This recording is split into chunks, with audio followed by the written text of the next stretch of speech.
Hello மக்களே, இன்றைக்கி நான் மீன் குழம்பு வைக்க போகிறேன். இது எல்லாத்தையும் க்ளீன் பண்ணிக்கலாம். க்ளீன் பண்ணிவிட்டு ஸ்டார்ட் பண்ணலாம். இப்போ பாத்திரம் நல்லா சூடாயிடுச்சு. எண்ணெய் ஊற்றிக்கலாம். இப்போ எண்ணெய் நல்லா காஞ்சிடுச்சு. கடுகு வெந்தயம் போட்டுக்கலாம்.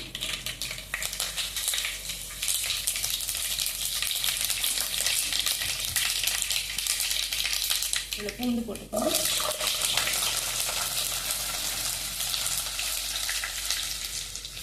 அப்படியே 2 பெரிய வெங்காயம் கட் பண்ணி வச்சுருக்கேன், அதையும் ஆட் பண்ணிக்கலாம்.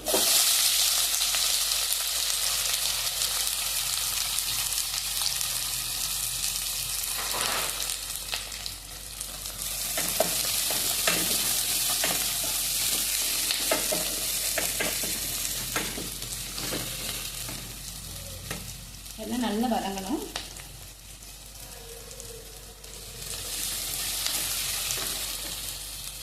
வெங்காயம் நல்லா வதங்கிடுச்சு. இப்போ தக்காளி ஆட் பண்ணிக்கலாம். 2 தக்காளி நான் கட் பண்ணி ஆட் பண்ணியிருக்கேன். கொஞ்சம் மீடியம் சைஸ் தான், ரொம்ப பெரிய தக்காளி இல்லை. ஏன்னா நம்ம புளி ஊற்றுக்கிறோம். புளி பார்த்திங்கன்னா ஒரு பெரிய நெல்லிக்காய் சைஸ் அளவுக்கு புளி.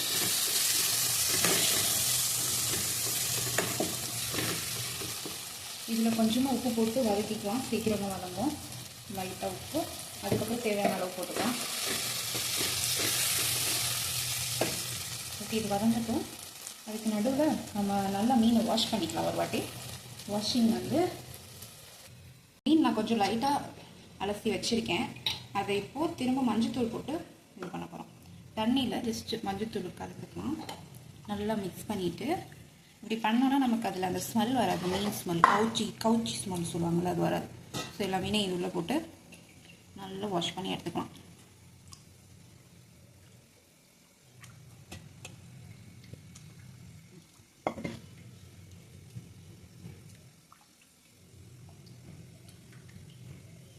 இது அப்படியே இருந்தால் கூட பிரச்சனை இல்லை, அப்படியே இருக்கட்டும். நான் மீனை ஃபஸ்ட்டு நல்லா வாஷ் பண்ணிட்டு தான் கடைசியாக தான் இதில் போடுறேன். ஸோ இந்த குழம்பு நம்ம மீனை எப்போ நம்ம குழம்புல போட போகிறோமோ அது வரைக்கும் கூட இது அப்படியே இருந்தாலும் பிரச்சனை இல்லை, எதுவும் ஆகாது. ஓகே, இது அப்படியே இருக்கட்டும். லாஸ்ட்டாக எடுத்து போட்டுக்கலாம். ஓகே ஓகே இப்போ தக்காளி வெங்காயம் நல்லா வதங்கிடுச்சு. இப்போ நம்ம மசாலா போட்டுக்கலாம்.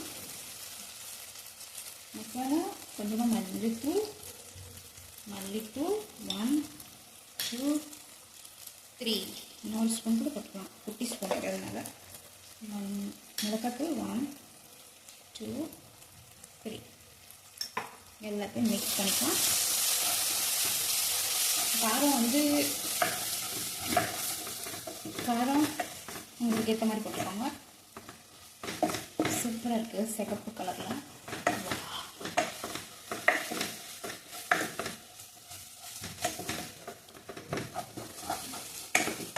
இதில் லைட்டாக நம்ம தண்ணி ஊற்றி, ஆக்சுவலி புளி தண்ணியே ஊற்றலாம். புளி கரைச்சி இப்போவே ஊற்றலாம், நோ ப்ராப்ளம்.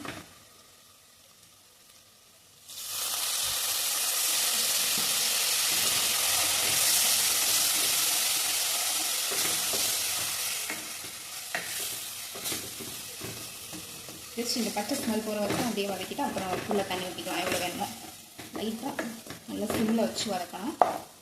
ஒரு 1 மினிட் நல்லா வதக்கினதுக்கப்புறமா தண்ணி ஊற்றலாம். ஓகே, புளி கரைச்சி ஊற்றிக்கலாம்.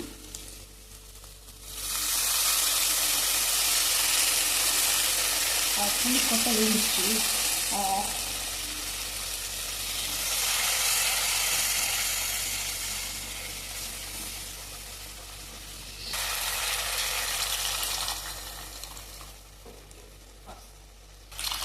இட்லி தோசை மாவு கிடைக்குமா? இப்போ நம்ம எவ்வளோ தண்ணி வேணுமோ ஊற்றிக்கலாம் குழம்புக்கு.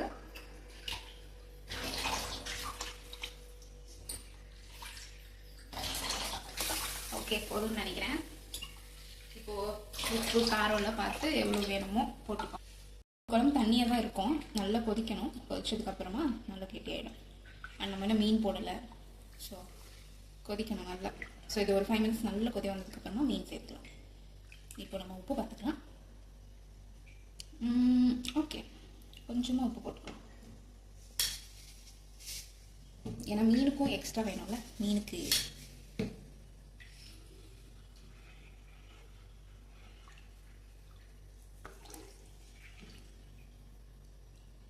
ஓகே, நான் இப்போ இதை மூடி போட்டு கொதிக்க விட போகிறேன். கொதிச்சதுக்கப்புறம் மீன் போடுவோம். ஓகே, இப்போ இது நல்லா கொதிச்சிருச்சு. மீன் ஆட் பண்ணிக்கலாம் இதில்.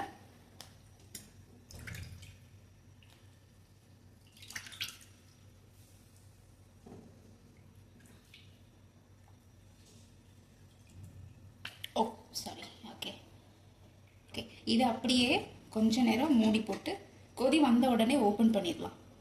இப்போ மூடி போட்டு இருக்கட்டும். கொதிக்க ஆரம்பிச்சதுக்கப்புறம் ஓப்பன் பண்ணி குக் பண்ண போகிறோம். இப்போ இது நல்லா கொதிச்சிட்ருக்கு. மூடி ஓப்பன் பண்ணி கொதிக்க வைக்கலாம். ஒரு 5 மினிட்ஸில் நம்ம அதோட மீன் வெந்துடும். இப்போ நான் இதில் தேங்காய் துருவல் ஆட் பண்ண போகிறேன். இது டோட்டலி ஆப்ஷனல். உங்களுக்கு வேணும்னா ஆட் பண்ணிக்கோங்க, இல்லைன்னா தேவையில்லை. எனக்கு தேங்காய் ரொம்ப பிடிக்குன்றதுனால நான் ஆட் பண்ணிக்கிறேன். இதை நல்லா மிக்ஸ் பண்ணி வச்சிடலாம்.